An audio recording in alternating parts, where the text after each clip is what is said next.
I spilled water all over the bed. Weh.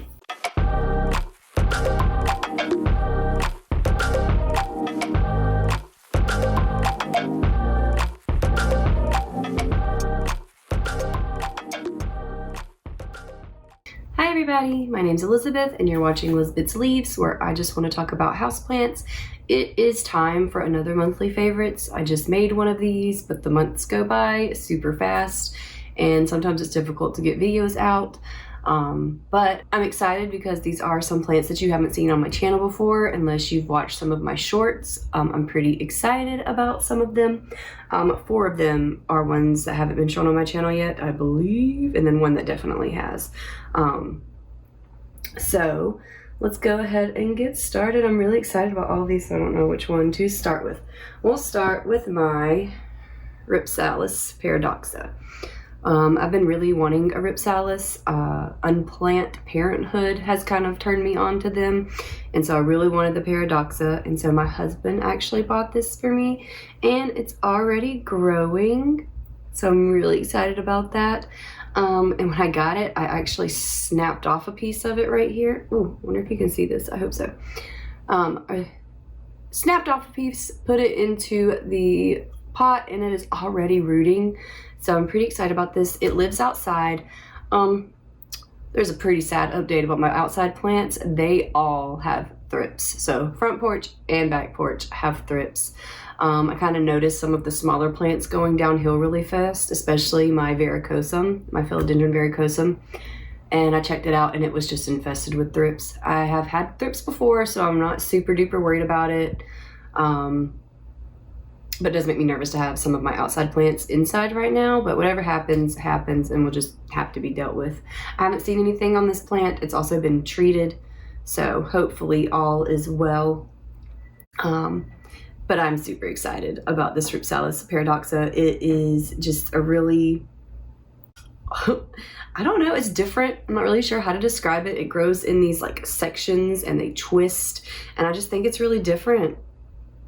And I can't wait to have a really big hanging pot of this. I know eventually it'll probably take a few years, but I want a really big hanging pot of this Rhipsalis paradoxa. But yeah, just the fact that it's already growing has me super excited, and also makes me feel a little bit more confident that maybe it doesn't have thrips because the new growth looks perfect. So yeah, if you have one, let me know. How does it do for you? So far, so good. Hopefully I can keep this alive. Okay, next up. This is the month of being inspired by different plant tubers.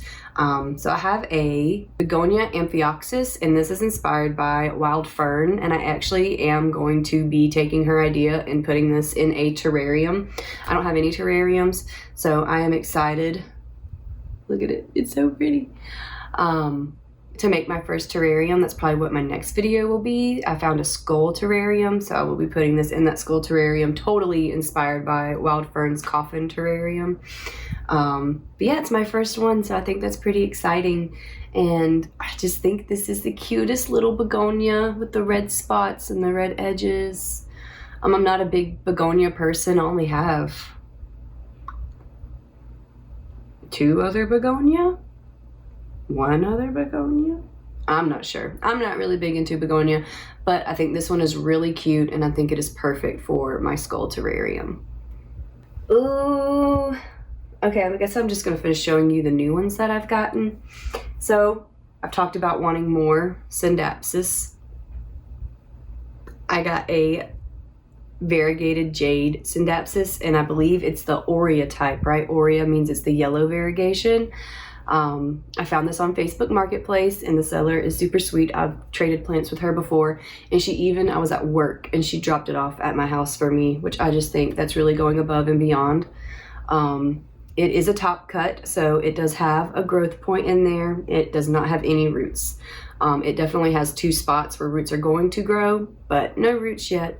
But so far, so good, and I am so incredibly excited about this.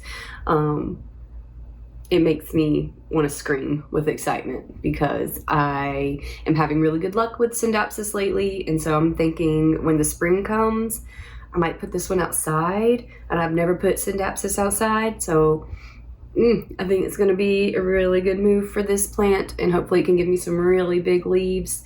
And I'm just excited to see what kind of variegation it pops out. I really don't have a lot of variegated plants, so for it to be a variegated Synapsis, I'm just so stinking excited about this. I will definitely be keeping you guys updated on how it is doing. But yeah, I am in love with this plant. Very, very excited.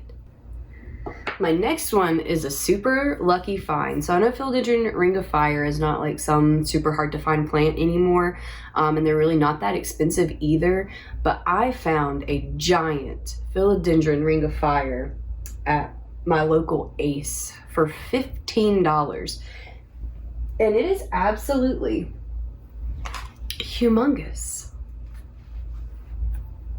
Look at it. Think about that for a second. I found this for $15 at Ace, which granted, I have a really nice Ace right where I live, so I'm very lucky because they get a lot of really cool plants in all the time. Their trucks come in on Tuesdays, so after work on Tuesdays, I always go to Ace to see what they've gotten, and this was one of them. It really needs to be repotted because the substrate it is in is not that great. But I'm still really shocked that I found this plant for $15. It's another one that's outside, but it's not showing any thrip damage, and I've never seen any thrips on it. So here's to hoping it's safe. I didn't find thrips on all of my plants, but I did find them on the front and back porch, so I just am assuming all of my plants have thrips. Ugh. It's fine. It's going to be totally fine. It's already pushing out this giant new leaf right here. And there are 1, 2, 3, 4, 5 or 6 plants in this pot. Oh, there's a little spider. Hi, baby. Please eat the thrips for me. Yeah, I just think that's incredible. But look at it. She's so beautiful. And they had a few of them. It was really hard to pick one, but this one was calling my name. She wasn't even the most variegated one, but she's just the one that for some reason is the one I wanted. It's the one that called out to me. I don't know. I don't have any plants like this. I have no philodendron like this. I'm really not big on philodendron, just because normally they have to grow at moss poles, and I'm not super confident with moss poles, nor do I have enough light to support moss poles. But this one is really cool, and I think it's supposed to go on a moss pole, right? Eventually I'll do that, but right now its growth is really compact. It really doesn't need any support, and she's growing beautifully, and I've only had this for 2 weeks, and I'm just so happy that it's already pushing out a new leaf for me. And some more. 1, 2, 3 new leaves. Some of them are just on the smaller plants. This one's on the biggest plant. I can't wait for that to unfurl. I see lots of pink. Lots of pink. So, Philodendron Ring of Fire, $15. It's huge. Yay. Okay, so that only leaves 1, 2, 3, 4, 2 more plants. One of the plants I am going to have to put a picture up for you. It is my Hoya Crimson Queen.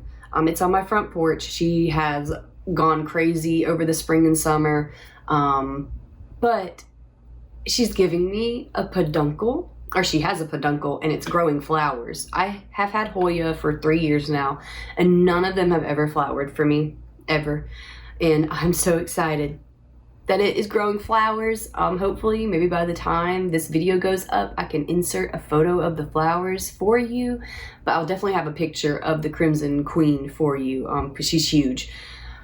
But my first Hoya flowers, I'm so excited. And then what was really cool is she gave me a peduncle, and then I bought a Hoya Shepherdii off Etsy, and when I got my Shepherdii, it has like tons and tons of peduncles, and I'm so excited about that because none of my Hoyas have peduncles. None of them have ever given me flowers, so the fact that my Crimson Queen is, have I been saying princess? I hope not. My Crimson Queen is giving me a peduncle, and then that I bought a Shepherdii with a bunch of peduncles just excites me beyond belief. I have been trying so hard to get my Hoya to flower, so it is starting to finally happen. And then even my Hoya Polyneura is giving me a peduncle, and I haven't it hasn't, I've had it for a while, but it wasn't growing. And now it's growing and giving me a peduncle. So beyond excited about that. So Hoya, Crimson Queen, doing good, giving me my first flowers. Okay, so that brings us to my very last favorite for the month of September. And it's an Anthurium. Oops, sorry about that. I can't help it. When you see it, you're going to understand why. It's not one that you've seen lately. So that's the good news. It is my Anthurium Warquianum. Her new leaf. It's so beautiful. I want to cry about it. And it's not hardened off yet. I mean, look at that. It's going to get bigger. I just don't know how. I don't know. I'm so excited. This grows in room temperature. I know a lot of people say their Warquianum doesn't grow in room temperature. My room temperature stays between like 50 and 60% humidity. And she is super happy. And she's one of the ones that is under, I say this all the time, but I just need you to know that these Anthurium are under really horrible grow lights, and they do really well. So I've stopped blasting my Anthurium with light, because before I was giving them so much light and they weren't giving me much growth. And now I've stopped giving them a ton of light and they're all growing. All of my Anthurium have new leaves right now. So don't, in my personal opinion, don't blast your Anthurium with light. They do a lot better with lower light.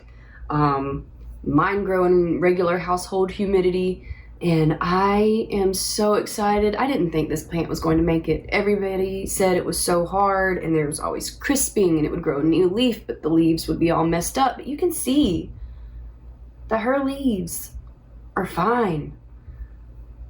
I'm just so blown away.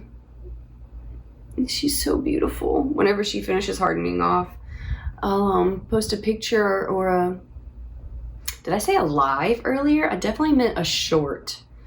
If you've been looking at my shorts, I'm not sure what I said. But yeah, once it's fully hardened off, I will post a short for you guys so you can see just how big it got. I think it's almost done, but I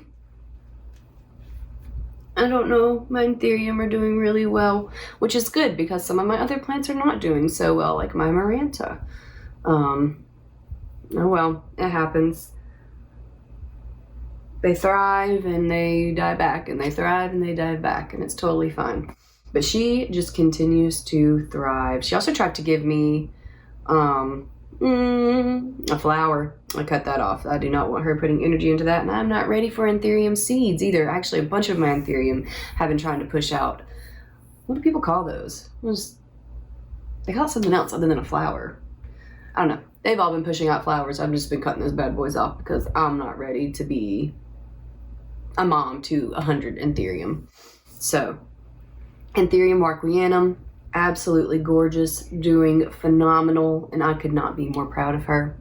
So that is it for my September favorites. Please let me know if you have any of these plants and they're your favorites as well. Also, if you have any care instructions for any of them, most of them, other than the Warquianum and the Crimson Queen, are all new to my collection, so I'm still learning their care and what they like most. I'm really excited. If you enjoy my content, please like and subscribe. I love chatting with you guys down in the comments, and I just appreciate you being here and supporting me. I hope you have a wonderful day. Thank you. Bye.